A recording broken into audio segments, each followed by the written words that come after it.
நம்ம தொடர்ச்சியா நம்ம ஏற்கனவே நான் பேச வரப்பெல்லாம் ஒரே ஒரு காரியத்தை தான் மையமா பேசிட்டு வந்திருக்கிறேன். உண்மையான ரட்சிப்பு மற்றும் உண்மையான கிறிஸ்துவ வாழ்வு என்கிறத தான் நான் அதிகமா மையப்படுத்தி பேசிட்டு வரேன். ஏன்னா அதை பேசுறதுக்கான நோக்கம் காரணம் என்னன்னா, இந்த உலகத்துல பொய்யான கிறிஸ்தவமும் பொய்யான மனமாற்றமும் பொய்யான சுவிசேஷமும் பரவி கிடக்கு.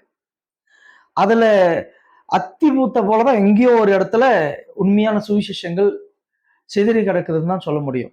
எப்படி சொல்றதுங்க, குப்பைக்குள்ள இருக்கிற ஒரு ரோஜா போலதான் இப்ப சத்தியம் ஆயிடுச்சு.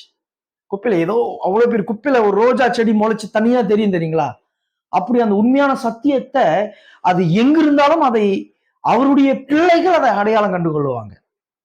அப்ப நம்ம தொடர்ச்சியா அந்த உண்மையான கிறிஸ்துவ வாழ்வு என்றால் என்ன, உண்மையான ரட்சிப்பு என்றால் என்னன்றதெல்லாம் பார்த்தோம். போன செய்தியில கூட அதை ரட்சிப்புனா என்ன, அடிப்படையில அந்த ரட்சிப்புடைய சாரம் என்ன, அது நமக்குள் இருக்குதான்றதை ஆராய்ஞ்சு பார்த்தோம். இன்றைக்கு அப்படி ரட்சிக்கப்பட்ட நமக்குள் மறந்துடக்கூடாது, ஆண்டவர் காட்டிய இரக்கத்தின் மறுபெயர் தான் அன்பு.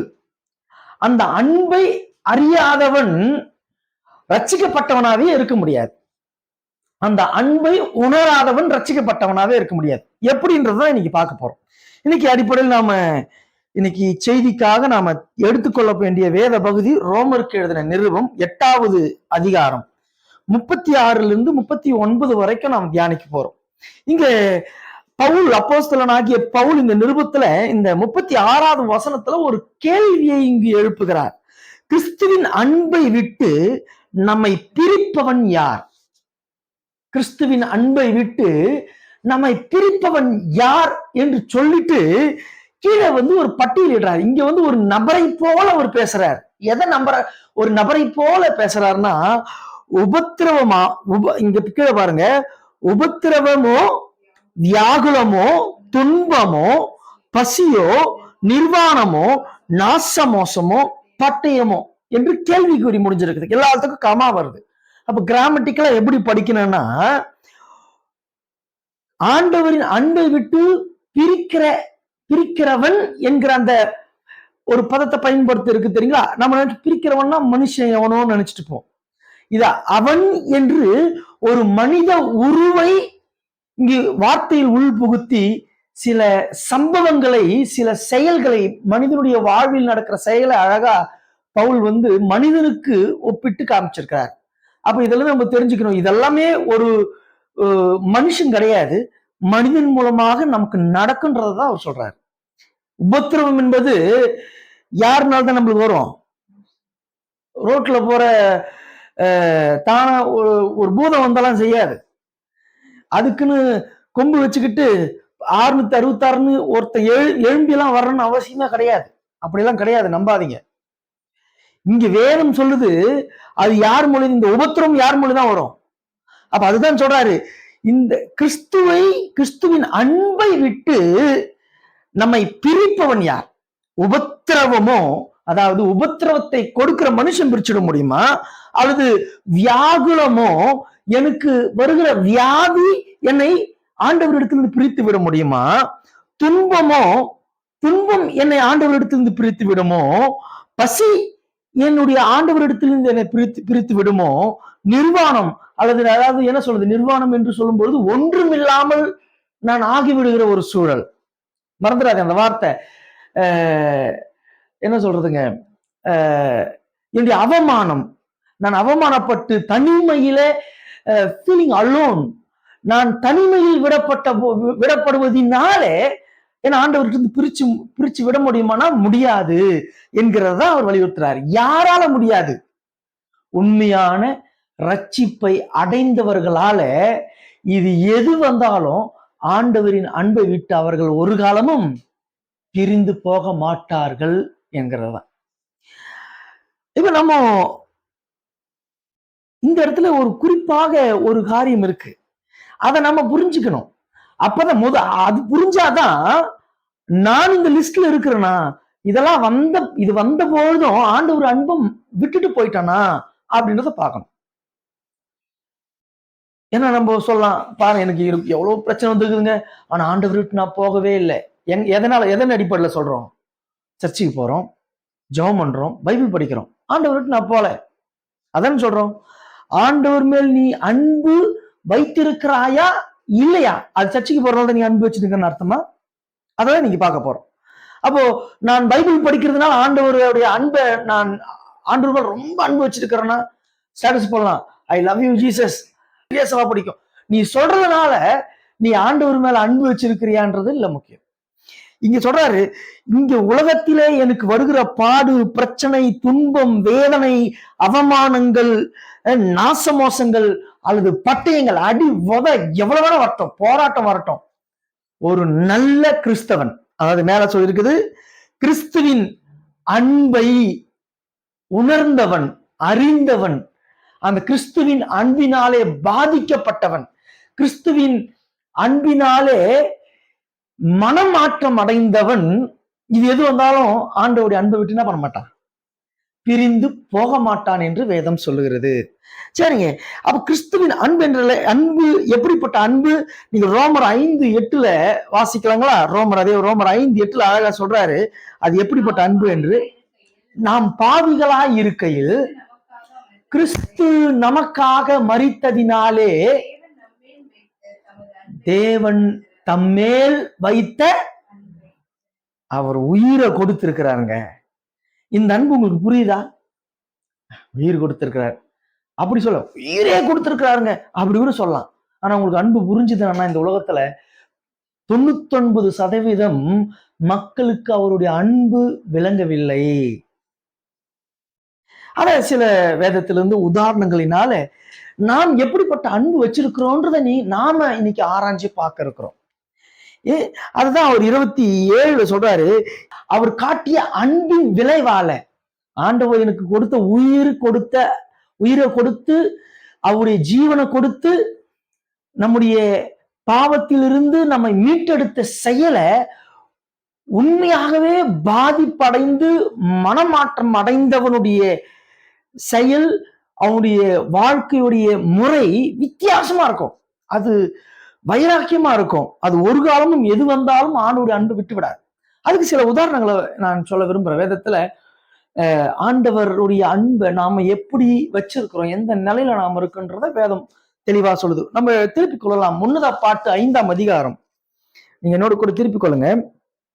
1 பாட்டு 5ஆம் அதிகாரம். நீங்க இந்த இடத்துல இந்த புத்தகம் பார்த்தோம்னா, சாலமோன் ராஜாவாகிய சாலமோன் ஒரு மகா பெரிய ராஜா, இந்த உலகத்திலும் சரி வேதத்திலும் ஞானி என்று அழைக்கப்படுகிற ஒரு ராஜாவுடைய காதல் காவியம் என்று சொல்லப்படுகிற இந்த புத்தகம்.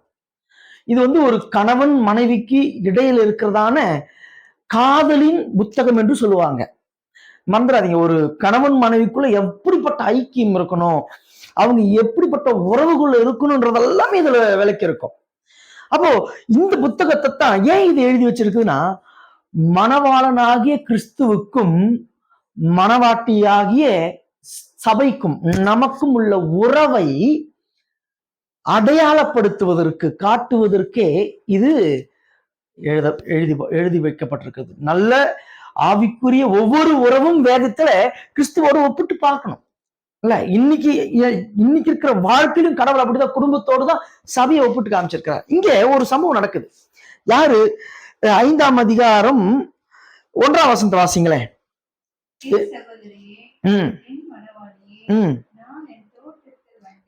நான் என் தோட்டத்தில் வந்தேன், என் வெள்ளை போலத்தையும் என் கந்த வர்க்கங்களையும் என் தேன் கூட்டை தேனோடு புசித்தேன், என் திராட்சரசத்தை பாலோடு திராட்சரசத்தையும் குடித்தேன். சிநேகிதரே புசியுங்கள், பிரியமானவர்களே குடியுங்கள். யார் சொல்றதுன்னா, இது ராஜாவுடைய மனைவி, சாலமோனுடைய ஒரு இளவரசி, அவளுடைய இல்லத்திலே அவருடைய சகோதரிகளையும் சிநேகிதர்களையும் வர வச்சு ஒரு பார்ட்டி நடக்குதுங்க. என்ன டைம்? ஒரு நாள் ஈவினிங் டைம். அதுதான் அங்க அதான் கான்டெக்ஸ்டா இருக்குது.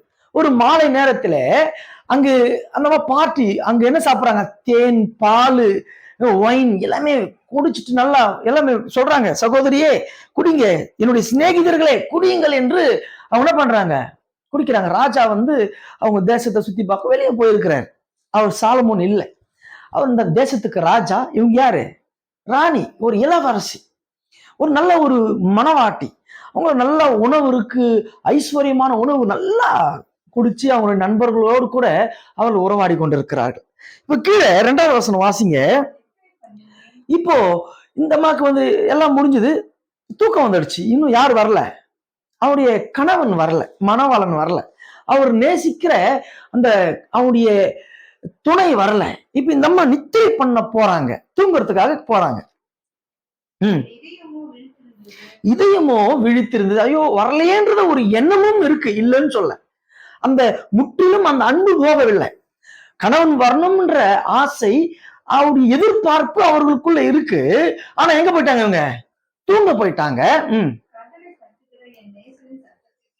கதவை தட்டுகிற அவருடைய நேசரின் சத்தத்தை இப்பொழுது இவள் கேட்கிறாள். நல்லா ராணி, நல்லா கவனிங்க, நல்லா அவங்க நல்லா ஃபுல்லா சாப்பிட்டு அவர் ஓய்வு எடுத்து கொண்டிருக்கிறார்கள். இப்பொழுது கதவை தட்டுகிற ஒரு சத்தம் கேட்கிறது. யார் வந்திருக்கிறது, அவங்க கணவன் வந்து தட்டுறாரு. எப்படி கூப்பிடுறாரு பாருங்க, எவ்வளவு அன்போடு கூப்பிடுறாரு பாருங்க. இவன் சகோதரியே என்ற வார்த்தை அவளுடைய துணைக்கும் அங்கு வர்ணித்து சொல்லப்படும் பொழுது அவளை எந்த அளவுக்கு என்னோடு கூட ஒரே சரீரம் ஒட்டி பிறந்த ஒரு சகோதரத்துவத்துக்கு அவளை ஒப்பிட்டு பேசுகிற ஒரு வார்த்தையாகவே அங்க இருந்தது. மறந்துடாதீங்க. அது அவர் சொல்ற அந்த மனைவியை பார்த்து எப்படி கதவு தட்டுறா பாருங்க. கோபமான வந்து தட்டல. நீங்க கஷ்டப்பட்டு வேலையில வரீங்க, இவர் எப்படி வந்திருக்கிறாருன்னா மழையில நனைஞ்சு வந்திருக்கிறார். அதுவும் பனி, அந்த அளவுக்கு பனி கொட்டுது, குளிர் பிரதேசம். அந்த குளிர்ல நடுங்கி அவர் வந்து கதவை தட்டுறப்போ எப்படி தட்டுறாருங்க, கோபமான, அந்த அளவுக்கு அன்பு யாரு மேல. அதான் அந்த காதல் காவியம். அந்த கணவனுக்கு அல்லது அந்த மணவாளனுக்கு அந்த மனைவியின் மேல இருக்கிற பாசம் பாருங்க. கோபமே கதவு தர்றே அப்படின்னு தட்டல. எப்படி சொல்ற, சகோதரியே, என் பிரியமே, என் புறாவே. கவிதை அப்படியே பொழுதுங்க. கதவு வெளியே நின்று தட்டுறாரு. என் புறாவே, என் பிரியமே, என் உத்தமியே, கதவை திற என்று தட்டுகிறார். இப்போ நல்லா இந்த அன்பை பாக்குறப்போ எவ்வளவு பாசம். அவ்வளவு பணியில நனைஞ்சோம், குளிர்ல அவர் வந்து லேட்டா வந்தாலும் அந்த மனைவி கிட்ட எப்படி ஒரு ரெக்வெஸ்டா, ஒரு அன்போடு பணிவோடு அவர் தட்டும் பொழுது இந்த மனைவி என்ன பண்ணிருக்கணுங்க, ஓடி வந்து என் கணவன் நல்ல மூட்ல வந்திருக்கிறாருங்க அப்படின்னாவது வந்து திறந்திருக்கணும். ஆனா அந்த அம்மா அப்படி பண்ணல. பாருங்க என்ன நடக்குதுன்னு. என் தலை பனியினாலும், இவர் சொல்றாரு, என் தலை பனியினாலும், பனி மட்டும் பெய்யல, கூட தூரலும் பெய்யுது. இப்படிப்பட்ட ஒரு சூழல்ல இவர் சொல்ற, என்னுடைய தலை நனைஞ்சு போயிருக்கு, கொஞ்சம் என்ன பண்ணுங்க, கதவை தரங்கன்னு. அதுக்கு இந்த அம்மா இப்போ ரிப்ளை பண்றாங்க, வாசிங்க. சொல்றாங்க, என் வஸ்திரத்தை கழட்டி போட்டேன், எப்படி நான் அதை திரும்ப உடுத்துவேன், என் பாதங்களை கழுவினேன், எப்படி நான் அதை இறங்கி வந்து அழுக்காக்குவேன்னு சொல்லிட்டு இந்த அம்மா என்ன பண்றாங்க சொல்றாங்க. சரி, கூப்பிடுறாரு, அந்த மாதிரி ரிப்ளை பண்றாங்க. எவ்வளவு தூரம் இருக்கும், இந்த கது தூரம் இருக்குமா, இந்த இங்க போயிட்டுன்னா அப்புறம் இல்லைன்னா 1 கிலோமீட்டர்லாம் கூப்பிடாது, காது கேட்காது. பெரிய அரண்மனை நினைச்சிட்டு அவ்வளவு தூரம் போனோமா. அந்த அம்மா இங்கிருந்து போய் அந்த கதவு தரத்துக்கு நான் ட்ரெஸ் கழுவிட்டேன், இனி அதை உடுத்திட்டு வந்து உனக்கு நான் திறக்கணுமா. 2வது அதோட பெட்ல இருந்து கீழே இறங்கனா என் கால் என்ன ஆயிடும், அழுக்காயிடுமே, எப்படி நான் திறப்பேன். இந்த அம்மாவுடைய பதில். இவர் வந்து ஒரு அன்பை காட்டுறாருங்க, என் உத்தமியே, என் புறாவே என்று. இப்போ இந்த அம்மா யாரு தெரியுங்களா, இந்த அம்மா யாருன்னு தெரிஞ்சுக்கணும்னா நீங்க 1ஆம் அதிகாரம் வாங்க. 1ஆம் அதிகாரம் 1ஆம் அதிகாரம் 6ஆம் வசனத்தை வாசிங்க. 6வது வசனம். நான் கருப்பாய் இருக்கிறேன் என்று பாராதேயுங்கள், வெயில் என் மேல் பட்டது, என் தாயின் பிள்ளைகள், இங்க தாயின் பிள்ளைகள்னா தெரியுமா? தாயின் பிள்ளைகள்னா அவங்க அப்பா இறந்துட்டாரு, இப்ப உங்க தாய்க்கு 2வதா கல்யாணம் ஆயிட்டு அவங்களுக்கு பிறக்கிறவர்கள் தான் யாருங்க? தாயின் பிள்ளைகள். இவங்க கூட பிறந்தவன் இல்ல. இப்போ இந்த அம்மா வந்து முதல் தகப்பனுக்கு பிறந்த ஒரு பெண். இப்போ நான் கருப்பா இருக்கிறேன், இந்த அம்மா கருப்பா இருப்பாங்க, கருப்பா இருக்குன்னு பாக்குறாங்க. நான் ஏன் கருப்பாகணும்னு தெரியுமா உங்களுக்கு? காரணம் என்னவென்றால், யார் இந்த ராஜா சொல்றதான் இங்க பாக்குறோம். என் தாயின் பிள்ளைகள் என் மேல் கோபமாயிருந்து என்னை திராட்சை தோட்டங்களுக்கு காவல்காரியாக வைத்தார்கள். இது என்னுடைய சொந்த திராட்சை தோட்டமும் கிடையாது, இன்னொருத்தருடைய திராட்சை தோட்டத்துக்கு காவலாளி என்னை கொண்டு வந்து விட்டுட்டாங்க.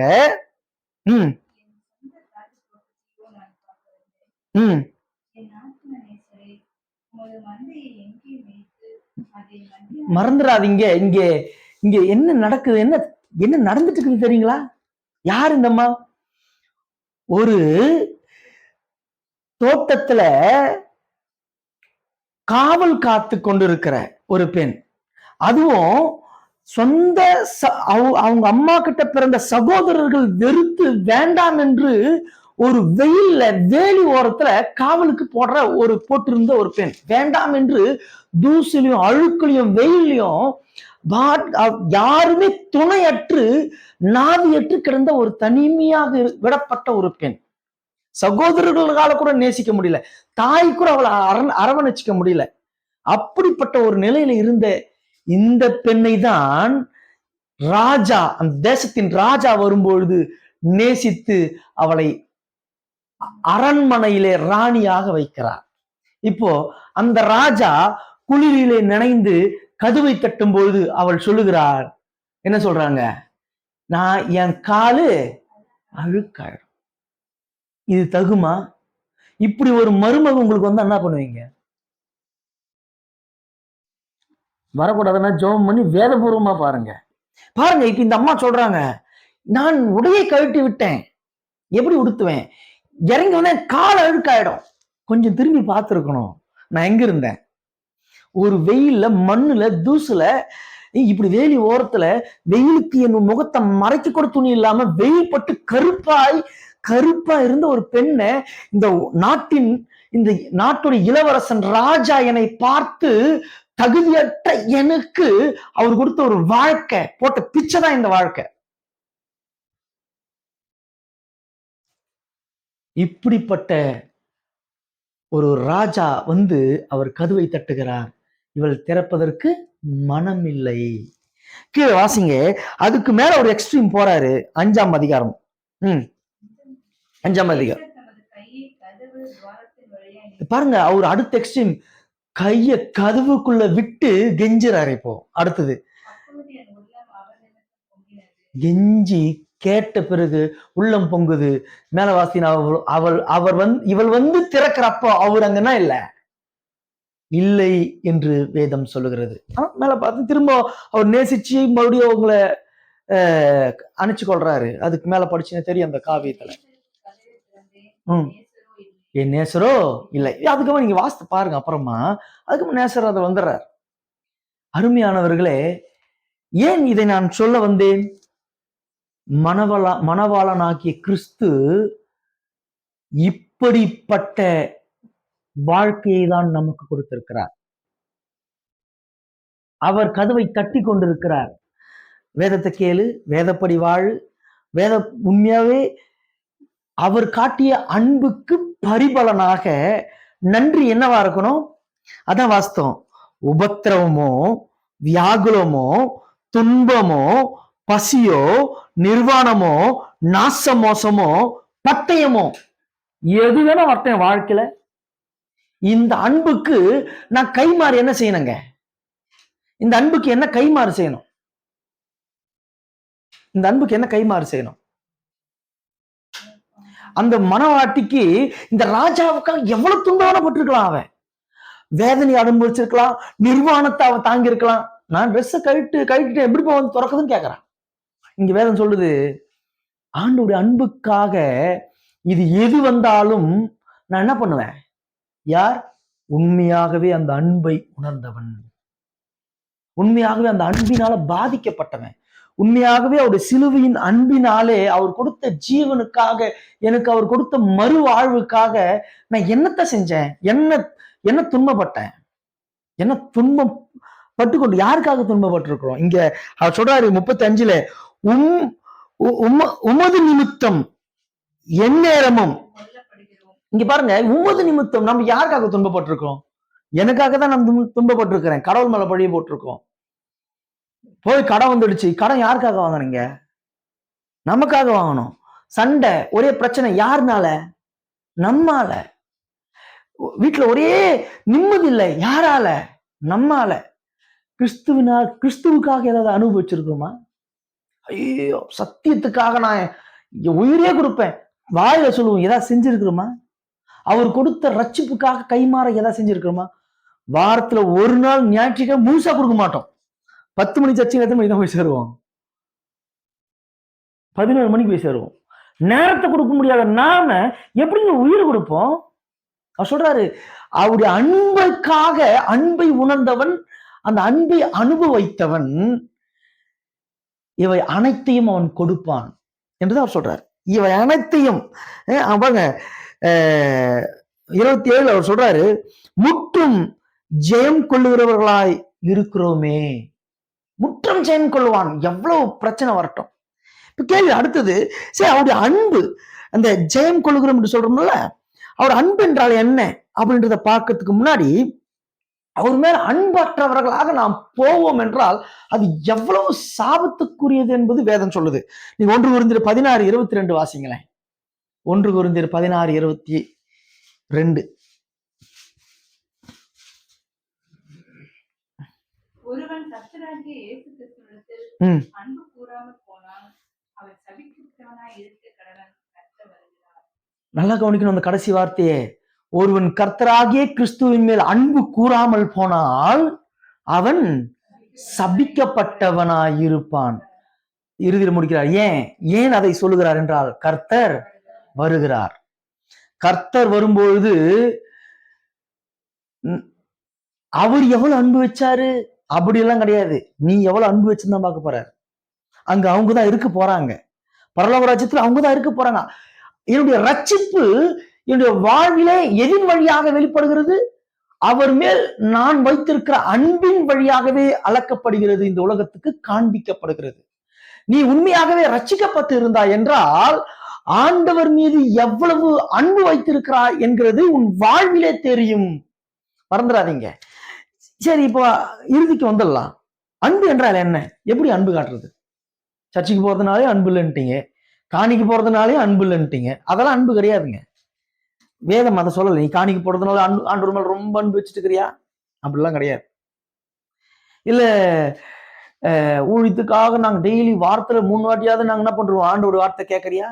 அது அவர் மேல அன்புக்கா கிடையாது. அவர் உன் மேல காமிச்ச அன்புதான் நீ கேட்டுக்கிற உட்காந்துட்டு. எப்பவுமே சொல்ற, ஆண்டவர், ஐயோ ஆண்டவருக்காக இதை செஞ்சங்க, நீ அவருக்காக ஒண்ணுமே செய்ய முடியாது.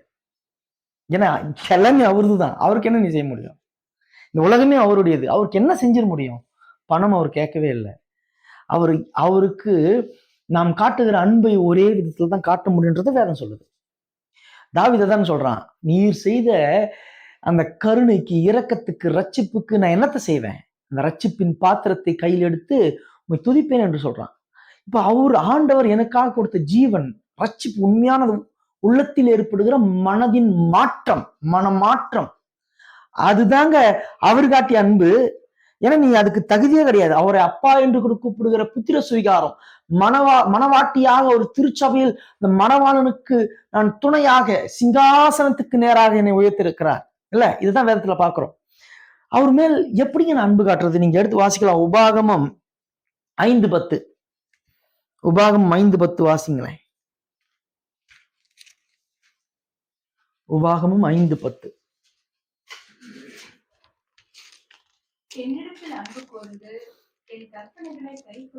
நல்லா கவனிக்கணும். என்னிடத்தில் அன்பு கூர்ந்து என் கற்பனைகளை கை கொள்ளுகிறவர்களுக்கோ 1000 தலைமுறை மட்டும் இரக்கம் செய்கிறவராயிருப்பேன். இப்ப அன்பு எப்படிங்க காட்ட முடிஞ்சது? அன்பு எப்படி காட்ட முடிஞ்சது இந்த இடத்துல, இந்த வசனத்தின்படி? அவர் கட்டளைகளை, கற்பனைகளை, வசனத்தை, நான் அவருடைய சத்தியத்தை, அவருடைய சித்தத்தை, இதான் சித்தம், மறந்துடாதீங்க. அவர் சித்தம் என்பதை போய் ஆண்டு சித்தத்தை எப்படி அறியுது? ஐயோ எப்படிங்க புரியும்? அவரு சொல்லுவார், அவங்க காதல சொல்லிட்டு இருக்கிறாரு, எல்லாமே இதுல இருக்குது. அவர் சித்தம் என்ன என்று. இந்த வசனத்துக்கு எதிராக நீங்கள் ஒரு செயலை செய்வீர்கள் என்றால் அது அவர் சித்தம் இல்லை என்று அர்த்தம். அப்ப இந்த வசனத்துக்கு உட்பட்டு நீங்க எதை செய்தாலும் அவர் சித்தம். ஆண்டு சித்தம்னா நடக்கும். ஏதாவது சொல்லுங்க, எங்க பொண்ணுக்கு ஒரு மாப்பிள்ளை பாருங்க கிடைக்கவே மாட்டேதுங்க, ஆண்டவர் சித்தம் தானே நடக்குங்க அப்படின்னு சொல்லிட்டு போயிட்டே இருப்பாங்க சிலர். அது எப்படிங்க ஆண்டவர் சித்தம் தானே நடக்கும்? ஆண்டவர் சித்தம் இந்த வேதத்துல பார்க்கணுங்க. அவர் சித்தம் என்றால் அவருடைய விருப்பம். விருப்பம் எங்கே வெளிப்படுத்தப்பட்டிருக்கிறது? அப்ப நான் எப்படி வாழணும், எப்படி இருக்கணும், எதை செய்யணும், செய்யக்கூடாது, இதுல இருக்குது. அவர் சித்தத்தை வேதத்துல தேடுங்க. உங்களுடைய கனவிலேயோ கற்பனையிலேயோ தேடாதீங்க. இந்த உலகம் கனவிலும் கற்பனையிலும் பாஸ்ட் இடத்துலயும் ஆண்டவருடைய சித்தத்தை தேட்டுருக்குது. ஆண்டவர் சித்தம் என்ன? வேதத்தில் இருக்குது. உன்னுடைய ஒவ்வொரு செயலும், ஒவ்வொரு வாழ்க்கையின் ஒவ்வொரு பகுதிக்கும் அவருடைய எப்படின்னு சொல்லிட்டு வேதத்தை சொல்லியிருக்கிறார். அதன்படி நீ செய்தாய் என்றால் அவருடைய சித்தம். இந்த கற்பனைக்கு, நான் கற்பனைக்கு கீழ்ப்படிந்து வாழ்வதுதான் அவர் மேல நான் வச்சிருக்கிற அன்பு. அந்த மனவாட்டி அவருடைய வார்த்தைக்கு கீழ்ப்படிந்து அவருக்காக வாழ்ந்திருக்கணும். வார்த்தையை கேட்கல, காதை கொடுத்தாவ. நீங்க இன்னொரு வாசனம் ஒண்ணும் புரியும். புதிய ஏற்பாட்டுல யோவான் 14:15 நிறைய வாசனம் இருக்கு, நான் காட்டேன். இதை மட்டும் வாசிங்க. யோவான் 14:15. நாங்க என்னிடத்தில் அன்பா இருந்தால், நீ உண்மையாவே என் மேல் அன்பு வச்சிருந்தியனா என் கற்பனைகளை கை கொள்ளுங்கள். வசனத்தின்படி நான் வாழ்வது மூலமாக மட்டுமே ஆண்டவர் மீது என்னுடைய அன்பை நான் என்ன பண்ண முடியுங்க? காட்ட முடியும். நான் ரட்சிக்கப்பட்டேன்றதுக்கான ஒரே அடையாளம், இந்த சத்தியத்துக்கு பயப்படுவோம், நடுங்குவோங்க. துன்பம், உபத்திரவம் எது வந்தாலும் என் வாழ்விலே அது என்னை ஒரு காலமும் ஆண்டவரை விட்டு பிரிக்காது. எதை நிறைவேற்றுவேன்? வசனத்தை நிறைவேற்றுவேன். நீ உண்மையா வசனத்தை நிறைவேற்ற, செயல்படுத்த நீங்க ஆரம்பிக்கும் போது பிரச்சனை அதிகமா வரும். அதுக்குதான் இந்த வசனம் சொல்லியிருக்குது. எவன் என் ஆண்டவர் இடத்துல இருந்து என்னை பிரிக்க முடியும்? உபத்திரவம், துன்பம். எப்போ நீ எப்பொழுது ஆண்டவர் மீது பேரன்பு வைத்து சத்தியத்துக்கு கீழ்படுகிறியோ உனக்கு நிறைய பிரச்சனை வரும், சுத்தி சுத்தி வரும். ஏன்னா இந்த உலகத்துல பாவம் அதிகம். ஒரு குப்பைக்கு நடுவுல ஒரு ரோஜா முளைச்சா என்ன ஆகும்? நீ வாசம் அடிக்க நினைச்சாலும் சுத்தி இருக்கிற நாத்தம் அந்த ரோஜா வாசத்தை வர விடாது. அவர் ஆண்டவர் சொல்றாரு, மகனே ஓநாய்களின் கூட்டத்தில் என்ன பண்றேன்? அனுப்புறேன்றார். ஒரு ஓனா ஆட்டு கூட்டத்துல வந்தாவே பெரிய பிரச்சனை, பல ஆடு சாகும். நீ ஒரே ஒரு ஆடு ஒரு ஓனா கூட்டத்துல வாழற. இந்த உலகம் பாவம் நிறைந்தது, உன் குடும்பம் பாவம் நிறைந்தது, இந்த சமுதாயம் பாவம் நிறைந்தது. அது ஒரு காலம் நன்மையை விரும்பாது. நீ நேசிக்க நினைச்சாலும் உன்னால முடியாது. நீ வசனத்தை செய்யணும்னு நினைச்சா முடியாது. ஆண்டவருக்கு ஏதாவது ஒண்ணு நம்ம என்ன பண்ணோம், சத்தியத்தை கத்துக்கணும்ன்ற ஆர்வத்தோடு இருந்தா உன்னால முடியாது. இந்த உலகம் விடாது. அன்னைக்குதான் உங்களுக்கு வேலை வைப்பான், அன்னைக்குதான் உங்க அம்மாவே ஏதாவது தடையா இருப்பாங்க, அப்பாவே தடையா இருப்பாங்க, மகனே தடையா இருப்பான், மகளே தடையா இருப்பான். உன் வீட்டுக்குள்ள இருந்தே உனக்கு பிரச்சனை வரும். எப்போ? ஆண்டவர் மீது பேரன்பு வைக்கும்போது.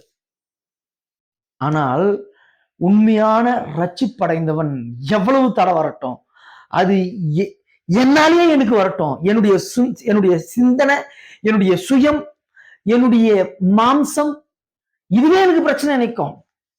எது வேணா வரட்டும், அவமானம் வரட்டும், தனிமையில என்னை விடப்படட்டும், ஆனால் அவன் ஒரு காலமும் இந்த சத்தியத்தை விட்டு விலகவே மாட்டான். இதுதாங்க அன்பு.